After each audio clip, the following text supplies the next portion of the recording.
Hi, welcome to another episode of Creative Spark. Today we're talking about self-care for creative workshop facilitators, maintaining balance and well-being in a chaotic environment. So I'm very happy to be joined again by Mary and Alex. Hi. And welcome to the show. We hope you enjoy it. Creative Spark. Episode 3. Self-care for creative workshop facilitators. So today's topic is quite relevant to actually what we've been through this week. Yes. And actually to say like all the whole of the of this term, of the winter term, with lots of covers. Actually, autumn term was worse, wasn't it? With covers. That was pretty chaotic, yeah. But that's normal, I think, with illness in the autumn. Yeah, I They mean, go hand in hand. yeah. Children cold and Snotty. snotty. Very snotty. Yeah. So it brings us to the point of self-care and how can we make sure that we look after ourselves. And of course, illnesses, we can't always avoid them. They always happen. But I do find that a lot of people working in our industry put themselves last on many occasions. I think we're all guilty of doing that, even without realizing we're doing that. And obviously it's hard, especially if you're freelancing and you're trying to audition and do lots of different things at once, which is very exciting, and that's what drives us overall. But it does come down to self-care in the end and how well we look after ourselves to be able to do all of these exciting things. So let's start by discussing, what do you guys think we can do to avoid burnout? I mean, there's not black or white answer. It's kind of like lots of different things. What would your top tips be for that? I mean, I think for me it's like just noticing, because it's such a, I've never been burnt out, but I felt myself getting there before. And I think it's like noticing. That's key. Yeah, noticing when you're heading that way and like what I guess your symptoms are of like stress or like being overworked. And for me, it's just like when I'm tired, but I haven't done something that is like, that has earned me being tired, if that makes sense. Like I'm getting enough sleep, I'm exercising, I'm doing all of the things to lead a healthy life, and yet I'm still knackered. Then I can go, oh, okay, so there's something else here. I need to just sort of address that by taking more time for myself or making sure that I'm going out for a walk, instead of just sitting at home because I'm tired, Yeah, for me it's like noticing Yeah, I think that's a when very I'm on good the right way, on the wrong way, I guess, but like and addressing it early rather than having the freak out and going, Yeah, I'm I'm the gonna take a week opposite. off. I feel like I've really struggled with burnout, especially the last couple of years. And sometimes you don't realize it until it's too late. So I think what you said about catching it is so vital. But I think what has kind of helped me avoid getting to that full burnout stage is definitely having hobbies, having things that don't have to do with your job. Because when you're freelance, you're obviously usually the manager of your own work. And often there's so many email signatures that I get from freelancers that are my work hours are outside of regular working hours. So I think it's actually sometimes being really strict with yourself of going I'm not going to answer that email. Most places are open until 4 or 5. If you think of yourself as a regular business and actually being really strict with yourself of saying, no, that email can wait. I don't have to do that right now. I think that is being a bit tough on yourself and going, actually, no, relax. You don't have to do that right now. It's all about setting those boundaries, isn't it? Yeah. And knowing, okay, I've already worked 8 hours today. I've done this and this and that, even though it was 3 different jobs. You're but not a machine. Yeah. And I think, especially for the kind of work that we do, we're often looking after other people or other groups. And I always try to think of it I can't do my best work if I'm not kind of if I'm not already filling my own cup. I can't do that for other people, and I can't do my job well, and I can't have fun if I'm stressed or tired or on my way to getting ill as well, because a lot of burnout will kind of show its symptoms as you're getting a cold, you're getting a flu, you're feeling achy. It all kind of looks the same, I think. Well, in my case anyway. Yeah. So I feel it's all a process, and sometimes you have to figure out your own toolkit of Yes, avoiding exactly. that too. Yeah. Yeah, I'd say for me as well is a mixture of both. I can feel it coming when I know I'm waking up tired, and or sometimes I wake up and I don't want to get out of bed because I'm thinking, oh, I have so much to do today. You're dreading it. Yeah, and you're dreading like the workload that comes on the day, especially, I mean, with like, you know, running a business and all the different problem solving that happens in one day as well, on top of like having to plan my lessons and then turn up and do a good job and travel in between and all of that. So I think it's for me, at least, it's a lot about seeing the signs and starting to like be more aware and present. And then also when you start realizing, okay, I'm heading that way, to just put those boundaries and just remember, you know, I'm not going to reply now. And also, you know, knowing when to say no to work as well. I think I've seen that so much over the years as well. And I've been there, and sometimes I'm still there. I think we're all a little bit like people pleasers underneath. I'm so bad at saying no to anything. I just will be like, I'll do that. Great. I think we've had a conversation once, I think, about something similar, because there is a balance. There is, as a creative and as a freelancer, you need to be open enough and, you know, and take the opportunities and show people that you're eager and there to do the work, instead of being like, oh no, I can't do that, I'm already working too much. Of course, there are times where you can do that, and you should do that if that's how you feel. But I think when you're trying to build up your freelance work and build these connections and show, you know, I'm keen, I'm eager, I'm here, and I'm committed, there's always that balance of like having to find the balance, at least, of like, I don't want to say no too much, but then also sometimes I have to say no. I think, it's figuring out like the kind of creative challenge. Like, for instance, when I started working with Moving Waves, one of my first clubs was an art club. And I wouldn't consider myself crafty, but actually it was such a wonderful experience because I got to like use the skills that I already have in a different context and kind of push out my own little boundary a little bit. So I think there's that, but also it's kind of knowing like, if I am creatively challenging myself, like, can I manage that with my other work? And like, is that going to be too much? It's very much a personal evaluation, I think, of like, what is my load? Like, how much can I carry and do well? Because it's about making the workshops fun for people at the end of the day, isn't it? Like, I mean, it's all about the participants. But at the same time, you also have to artistically and creatively gain something from them and feel like you're also challenging yourself to a certain extent. You know, putting to practice your own craft and your own passion is not, I mean, it's mostly about the participants. I mean, that's why we do the workshops, but at the same time, it's also about us, and is this really filling my cup, you know? I think it's a tricky one, when to say no as well. You know, it's all about finding your path through freelancing and connection and staying committed to work. I think that's really important as well. I mean, from, you know, obviously I still facilitate sessions, and I've done that loads over the years, and I've been on both sides, I think, of the line, and I've been there where I feel like, okay, I can't really commit to this anymore, but, you know, I've promised to, you know, to this company or whatever, that I'm going to be here for the rest of the term or for the rest of the 6 weeks period. So sometimes you have to stick to that to go further. Otherwise, of course. You know, so sometimes there are sacrifices to be made. And from experience as well, the people I've seen over the years that, you know, a lot of the people that we've met 8 years ago, or like, you know, before the pandemic, or even after the pandemic, it's still been 4 years now since the pandemic. It just feels like such a milestone, that COVID period. But what I've seen a lot from people is that the more they give, the more they stay committed, and the more they prove that they're like, you know, they step into cover and help and do things like that, the more willing, I think, from our side as well, we're like, oh, you know, when a good opportunity comes in, you think of them because they've proven. Massively. For sure. I think it's like, what am I trying to say? I think it's knowing, like, in terms of saying no to things. I think first off, when I think of saying no to things, it's like, do I have the physical time?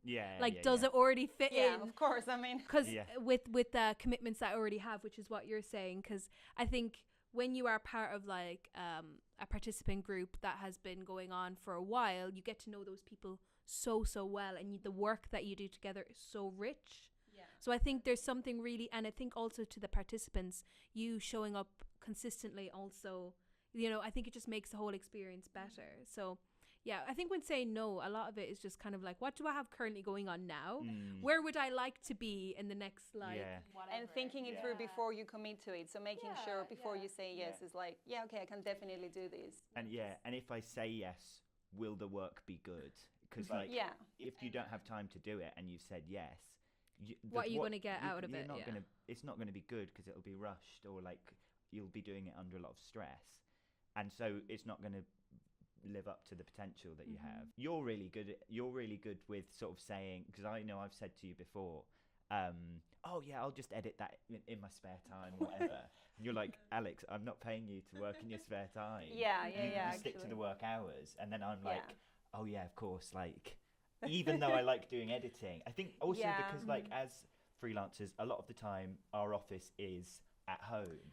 And so it's so easy to just drift over. I'll just keep answering that email and then 30 minutes go by and you're like, I've gone over, and it's like, because I've had a similar chat with you, Tina, where it just slowly creeps in, and then you don't want to end up in a place where you're like, all I'm doing is thinking about work and not creating. I mean, I've been there like so badly, to the point where I would just like, I'd be like, oh no, I'll just finish. I still have some work to do. It's really important I do this work. And then your quality of life ends up being affected by that. Or like having the emails on your phone. I mean, I say that, I still have them, but like I do have a snooze button, so I don't get them after a certain time, or I get them, but as long as I don't check my inbox, I don't have to read them.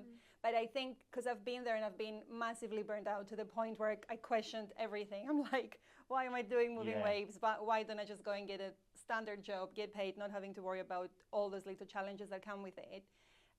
And that's why I think I'm quite passionate about this, because I wouldn't want you guys or anyone working, with moving waves to associate the work with like burnout or like working extra hours, not being able to switch off. I think that's horrible. And I think sometimes it's nicer to be like, oh, I'd really like to continue doing this, but my work hours are up. So then you look forward to like returning to work to do it. You've left it with like more to give, and so you can then you can come back and you've got the momentum when you join. I've had it the other way around, where I've been like, oh, exactly what I said to you, like, oh, I'll do this in my spare time, and people have gone, oh, great, and then I'm like, cool, it's a slippery but slope. You don't realise until you're there that it's like, oh no, I actually need someone to be strict with me so that I can be strict with myself, to go, Alex, you need to stop. You need to go and stop editing, Alex. Stop editing. Go and lie down. Go and see the sun. I mean, that was one of the main reasons that you guys came on board as well. That I really, the company really felt like, okay, like I'm just doing so much. I just need that extra support. And I think having a team and talking from a business point of view, having people to rely on and knowing that like, okay, these people are there from that time and that time. And if a customer contacts or if someone needs to get in touch, I don't feel the guilt of like, oh no, but I could reply, because I know that like there are people who, they see it more as a business. They see it more as like, okay, it's out of working hours. It's not just Tina on the other end of the line. Also means that like you get more done, and there's like additional skills or like different things. Because I think sometimes facilitators, we work so much on our own. It's so nice to be part of a team as well. Like, I really appreciate that, and having more brains to pick from, I think, is also like such a joy of like, and it also avoids the burnout because you get to talk about things like this. And on that point, I think, a lot of the work that we do is solo, isn't it? It's like you turn up at a school and you do your session by yourself, or you work at an academy or a dance school or whatever you do, that includes facilitating workshops with children. And there's a feeling of isolation that comes with it, a feeling of, sometimes you've had a really bad session, because it happens, you might just walk in one day, you're not feeling maybe 100%, you don't have much energy or patience, or maybe, the dynamics in the room are, different that day, because children get tired as well. They also have their off days, and that can contribute to, the whole session. Or whatever the reason might be, you might just have a really bad day. And I think the difference in freelancing and being in this industry to someone working in an office is that you don't really have that support network in many cases to like, just have a moan, just have a vent and be like, oh my God, that and this and that happened today and it was horrible, and just having someone who can understand. Because I have lots of friends who do freelance work actually, but in different industries. They have similar challenges, but even if I try to discuss the challenges that I've had in a session with them, there's still not that level of understanding sometimes. You just need someone who can be like, oh, that's normal, oh, that's happened to me, that sounds horrible, that sucks. someone to just hear it and go like, I've been there. Yeah. I've been there as well. Like, Yeah. you don't even need like a solution or anything. It's Yeah. just like just hear me out. Someone to like roll their eyes because it's like, that. Yeah, I was exactly. literally chatting to a facilitator today. Like they were talking about, you know, being really self-critical if like a workshop doesn't go well, or like if there's people who decide to move on somewhere else or something like that. And I was like, oh, I've been there, like totally fine. And like they were like, oh my God, it feels so nice to have somebody else say that. Because sometimes we are just working on our own. But, you know, I think there's things out there for I mean, there's this. First off, Yeah, that's the whole purpose. to say that, you know, that a lot of the issues that facilitators face, it's not, because we're very, our work is so personal, and how, because it's about working with the room and relationships, and it's so like our own energy bouncing off somebody else's. But yeah, like there's a Facebook group that we have as well, as part of Should mention that straight part away. of Moving Waves for facilitators, for this exact reason, to like avoid the isolation and the guilt or self-blame that can sometimes come when you're facing a problem, I think, as well. So there is things out there. Yeah, I mean, I don't think there's enough. It's very much a gap. Yeah, there's a big gap, but yeah, I think I'm like, solution. Yeah, the solution. I'm just having the moan, solution based.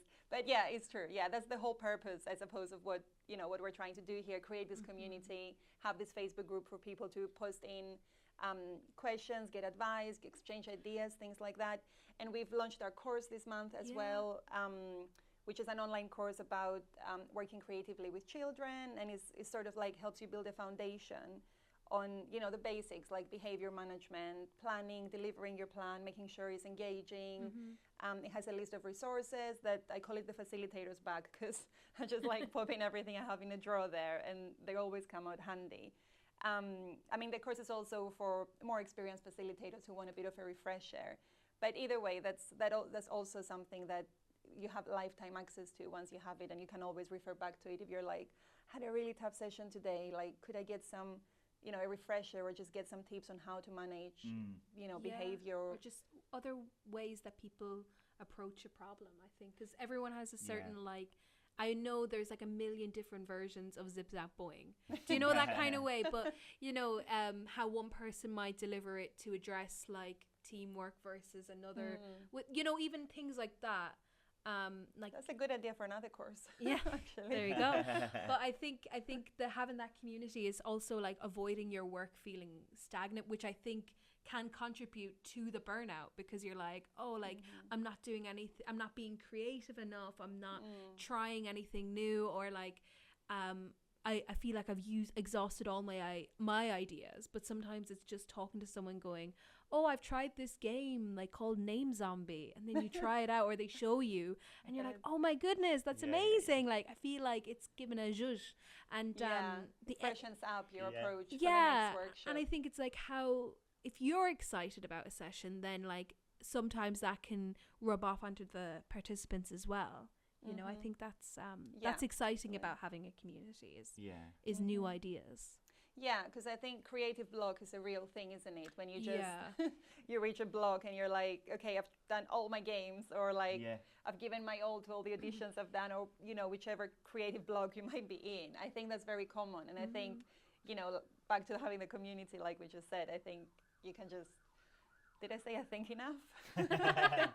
It's why I loved the training day at Moving Waves. I think I mention this every other day to you guys, but I remember going away from that, which it was, obviously you won't know what this is yet, but it was essentially a group interview, I guess.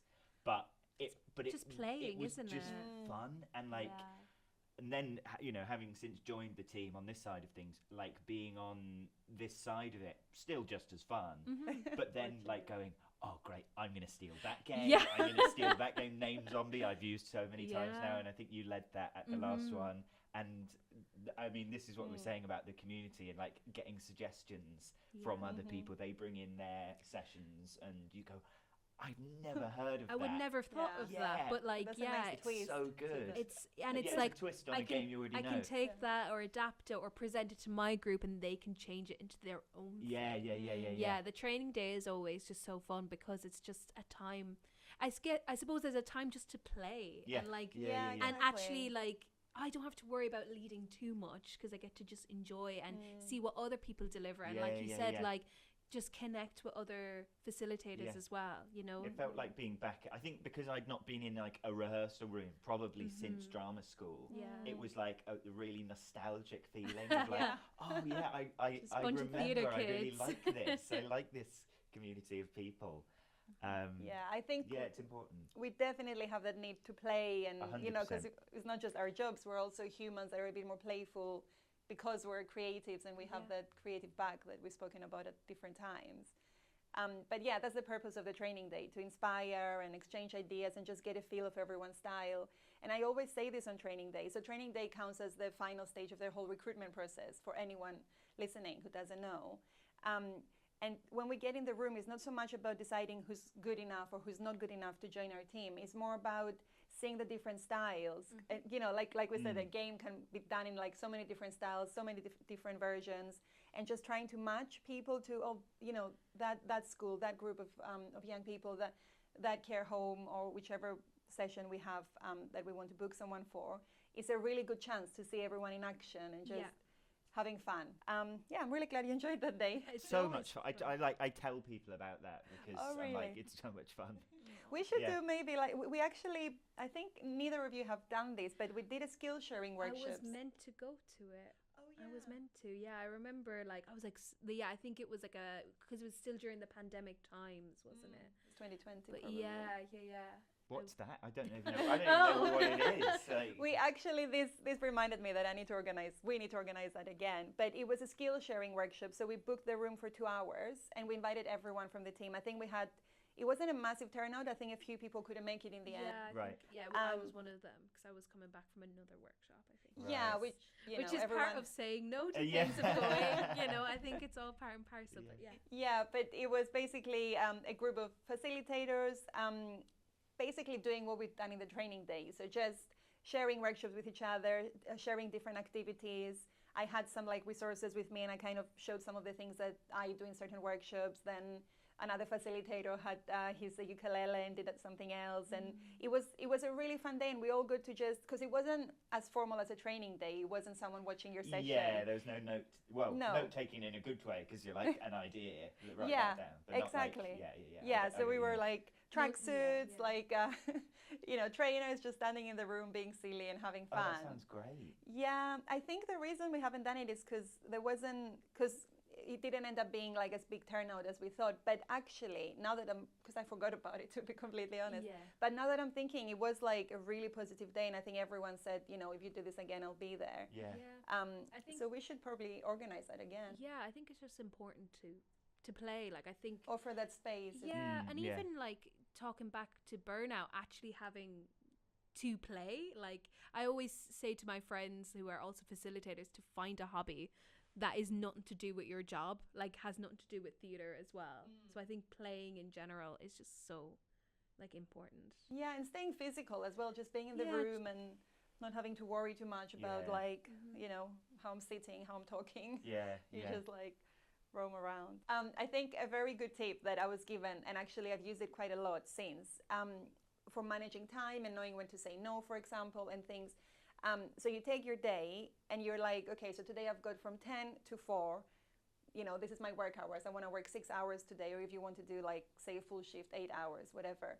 And then you say, okay, from 10, so I've got a workshop from 3:30 to 4:30. It takes me half an hour to get there. So I need to leave, say, at 2:45.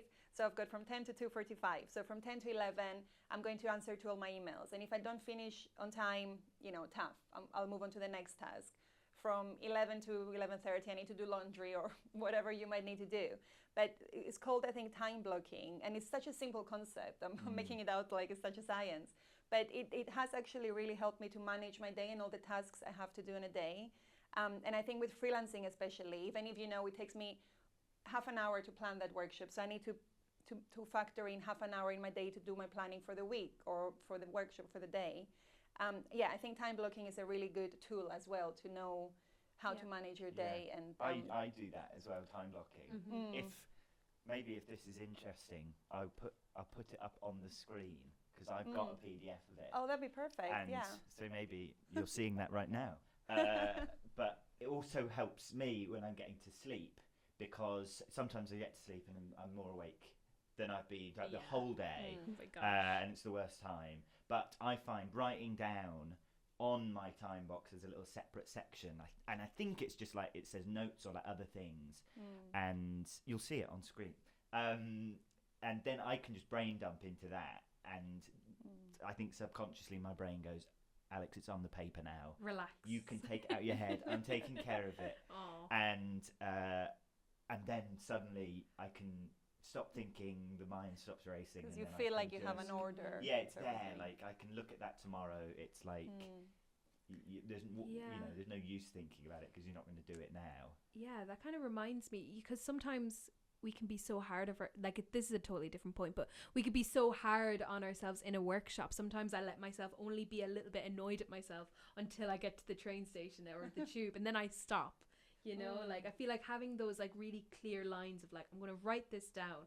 I'm going to work from this time to this time. Yeah, that's I feel like as a freelancer, it's so important just for your like overall well-being, because you're trying to manage so much. Yeah, exactly. And on that point, I because I do the exact same before I go to bed. I also plan my outfit for the next day. Not that I dress like elaborately, but I just think, okay, that's what I'm gonna wear. So first thing in the morning, I can get dressed and I know I'm ready to go for the day. Yeah. But also color coding. So when I write on my phone, I've got Google Notes, Keep Notes, which I personally love it. And I just have them like in different colors. I have like the non-negotiables, the things that need to happen the next day. I have them like as the first. I won't tell you my colors because I feel like it's too personal. But, but you know, you get the gist. You just know like that definitely has to happen. So first thing in the morning, I go through that. And then I know like, you know, the additional beads or like to-do list. Or I do that with my emails as well. Like I have different colors for like, this is for my tax.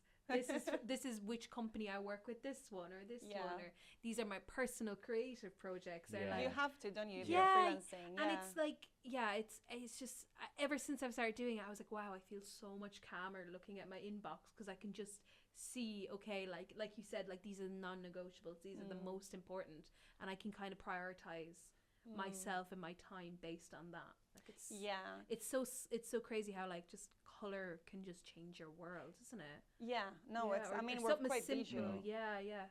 And there's this concept of like do, delete, delegate, or I forgot. Defer. Defer maybe. Yeah, there's like this three like sort of like D's that you can like categorize your tasks. So these are like I have to do. This delete is not as essential. When you're overwhelmed, at least that's like a good way to think of it then.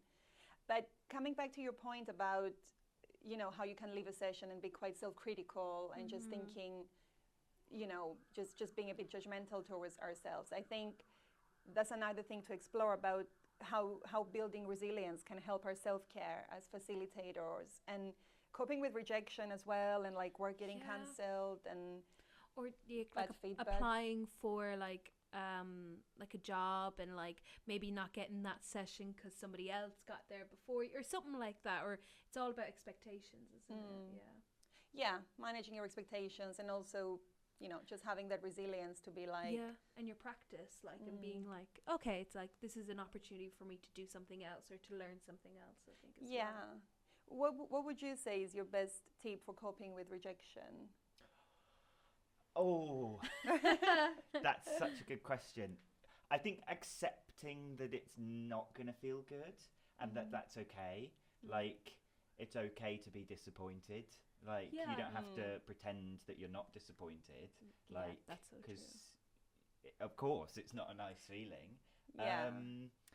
Like digesting it. Yeah, and allowing yourself to be a bit grumpy, or like allowing yourself to go like, oh, okay, well, I can go and do something now to make myself feel a bit better. And get a treat. Yeah, get a treat. Get a little treat for yourself. A little pick me up, that kind of thing, and talking to someone about it, and but no, also knowing that more opportunities will come along, and I mean, hopefully, the more like rejections you get, the more the less they kind of sting, or the more you learn from, like, not necessarily where you went wrong, but like things you could have improved on. And the most important thing is, if you go in and, like, I don't know whether this is an audition or whatever situation it is, an interview, anything, if you've done, and hand on heart, you've done the best you can. That's all you can do. That's all you can do no more than that. Yeah. And so you can't be disappointed in yourself. You can be disappointed in the situation, but you can't be disappointed in yourself, which is like the thing to avoid. Yeah. I always kind of lead with the you know, what's for you won't pass you as well. That's great. Like something that is meant to happen. Like, I remember when I first was applying for jobs in London as a freelancer, like, I didn't get this job, and I had put so much effort into it, and I delivered really well, and I was like, I did everything right, and I still didn't get the result I wanted. And, like, you know, sometimes I was chatting to family and they were like, is this going to matter in 5 years? Probably not. No. Like, which kind of changed my life a little bit, because I was like, you know what, it won't matter in 5 years. And then, you know, a year after, I was like, oh, I'm so glad I didn't, like, settle for that, or like I found something, you know, I found Moving Waves pretty soon after, and I'm like, oh, this feels like more my environment, that I feel like I can grow, and like seeing the change was just like so worth it, even though it felt really horrible at the time and I was being really, really critical of myself. What's for you won't pass you, and will it matter in 5 years? They're the two questions. They're good. That's nice. That's really good. I do definitely go by that for everything in life. It's like, you know, everything, all the pieces will connect in the end, and you'll know why something happened, because something better was coming, even if you can't see it on the, you know, at the moment. And back to the you might be the juiciest peach in the world, but there's always going to be someone who doesn't like peaches. Yeah. I always remind myself of that. Yeah, because sometimes it's just, you know, especially, I mean, I kind of was going for like facilitation jobs, that it was just like what we were saying at the training day. Sometimes it's just a personality fit of going, oh, that person's practice would suit really well in this space. Doesn't mean what I did was bad. It's just different, or just suits something else, or I think and I think I've said this before, probably to both of you. We have so many facilitators in our team, and everyone is great. That's why they're in our team. But there's been many occasions where, you know, someone might give bad feedback for someone facilitator, and the next day I might get the best feedback by another client for the same facilitator. Which to me is like the biggest proof that, like, it's not about being good or bad. It's about finding the right fit to your style and to what the expectations are, you know, wherever you're going as well, because that comes to play a lot too.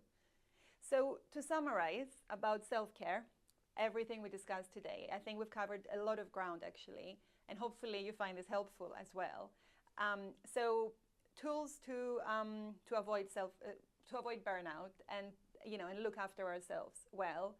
I suppose we spoke about exploring different tools like time blocking, color coding, do, defer, delegate, you know, that concept, which I will find out and explain a bit better next time. And then knowing how to cope with rejection, all the tips we've just been discussing, just knowing something better is coming, and being able to, you know, appreciate the opportunity and move on, and not, you know, digest and go through whatever you have to go through, but at the same time remembering that it's not a personal reflection on you. It's a lot of different dynamics if something doesn't go your way or you get bad feedback. And just see it as an opportunity to improve and develop going further, because we're constantly learning. And creative blocks are very normal. We all get them, and just having that support system and trying to build a support system of people around you who go through similar things and can exchange ideas, and you can bounce off the different games and the different versions and everything. And then knowing when to say no to work whilst remaining committed to what you've committed to without letting people down. But also, you know, make sure you're not letting yourself down, and always prioritizing, you know, self-care in balance with, you know, staying committed and looking at your journey as well, and how you can reach where you want to reach, or just keep doing what you want to do. Have I missed anything? No, I think that was just be nice to yourself and have fun. What a way to end it. I mean, that sums it all up again. be nice to yourself and have fun. We hope you enjoyed this episode. If you want to hear about any topics that we haven't discussed yet, let us know and we'll make sure to make an episode discussing them. Thanks so much. See you next time. Bye. Bye.